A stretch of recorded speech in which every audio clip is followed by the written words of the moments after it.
Hello guys, আজকে আমি আমার ফ্রেন্ড তিতলি আজকে ভাবলাম যে একটু বের হই, কিন্তু কোথায় যাব সেটা আমরা এখন ডিসাইড করিনি। তো সেটা নিয়ে আমরা কথা বলছিলাম, এখনও ভাবতে পারিনি যে কোথায় যাব। বের তো হয়ে পড়েছি। তারপরে রাস্তায় যেতে যেতে ডিসাইড করলাম যে আমরা একটা রেস্টুরেন্টেই বসা যাক। সেটা ছিল আবার খাই, ওটা মিও মোড়ের ওপরেই ছিল। তো আমরা উঠে পড়লাম সিঁড়ি দিয়ে, দেখলাম ভেতরটা কোনোদিনও যাইনি, ফার্স্ট গেলাম এটাতে।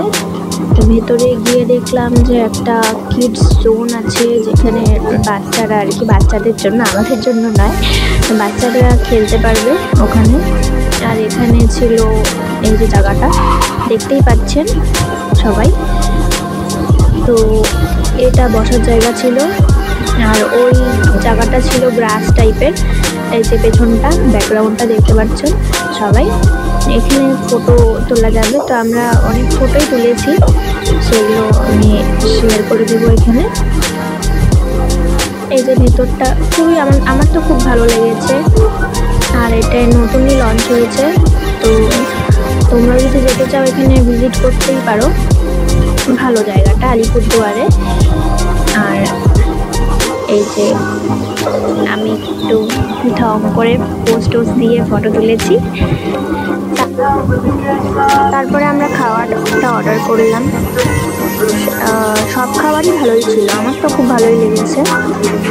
তো তোমরা গিয়ে দেখতে পারো, খুবই অ্যাফোর্ডেবল প্রাইসে সব কিছু ছিল, আর মানে খুবই ভালোই ছিল খাবার দাবার। তারপর সব খাবার শেষ করে লাস্টে আইসক্রিম খেয়ে বেরিয়ে এসে রয়েছে। তারপরে আমি আমার ফ্রেন্ড চলে এলাম বাইরে। তো আজকের জন্য এতটুকুই ছিল। Thanks for watching. আর আমার ভিডিওটা ভালো লাগলে লাইক, কমেন্ট, সাবস্ক্রাইব। বাই।